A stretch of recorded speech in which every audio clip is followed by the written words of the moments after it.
the most important spy trick to change everything immediately is something called perception versus perspective. We all look at the world through our own perception. My dad used to tell me, my stepdad used to tell me that perception is reality. And I was arguing this with him when I was 14 years old. I told you so, Dad, you're still wrong. Yeah. But perception is your interpretation of the world around you, but it's unique only to you.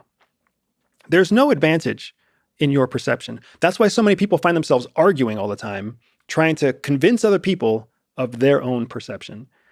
The way that you win any argument, the way that you get ahead in your career, the way that you outsell or outrace anybody is when you move off of perception and move into perspective. Perspective is the act or the art of observing the world from outside of yourself, whether that's outside of yourself as like an entity just observing in a third from a different point of view, or even more powerful, you sit in the shoes, you sit in the seat of the person opposite you, and you think to yourself, what is their life like? What do they feel right now? Are they comfortable? Are they uncomfortable? Are they afraid? Are they scared? What's the stressor that they woke up to this morning? What's the stressor that they're going to go to sleep with tonight?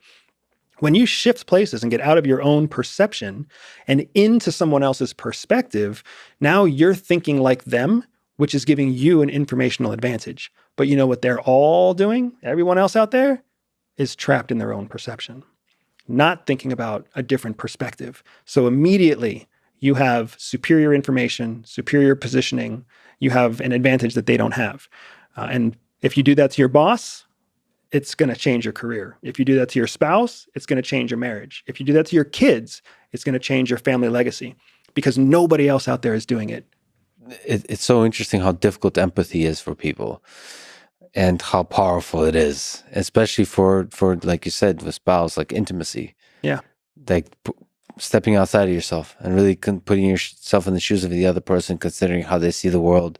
And that's I really enjoy that because how does that exactly lead to connection? I think when you start to understand the way the other person sees the world, you start to enjoy the world through their eyes, and you start to be able to share, in terms of intimacy, share the beauty that they see together because you understand their perspective, and somehow you converge as well. Of course, that allows you to gather information better and all that kind of stuff, and like that allows you to work together better, to share in all different kinds of ways. But for intimacy, that's a really powerful thing, and also for actually like people you really disagree with, or people on the internet you disagree with, and so on. I find empathy is such a powerful way to resolve any tensions there. Even like people like trolls or all that kind of stuff, I don't deride them. I just kind of put myself in their shoes, and it becomes like an enjoyable camaraderie with that person. So I want to draw a pretty hard line between perspective and empathy, because empathy is frankly an overused term by people who don't really know what they're saying sometimes. I think you know what you're saying, but the vast majority of people listening, I would argue that, but that's fine. As soon as you say empathy, they're going to just be like, oh yeah, I know, I've heard this 1,000 times. Yes. Empathy is about feeling what other people feel, or understand. Feeling, would you say? Yeah, it's about feelings. It's about understanding someone else's feelings. Feeling, it's not the same as sympathy where you feel their feelings. Empathy is about recognizing that they have feelings and recognizing that their feelings are valid. Perspective is more than just feelings. It's about the brain. It's about the pink matter on the left side and the right side of the brain.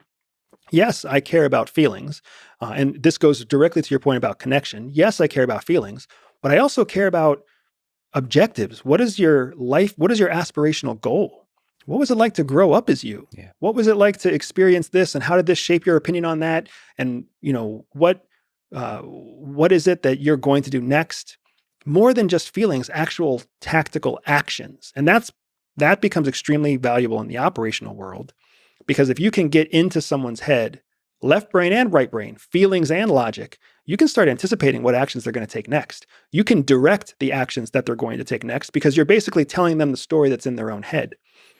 When it comes to relationships and personal connection, we talked about it earlier. The thing that people want the most is community.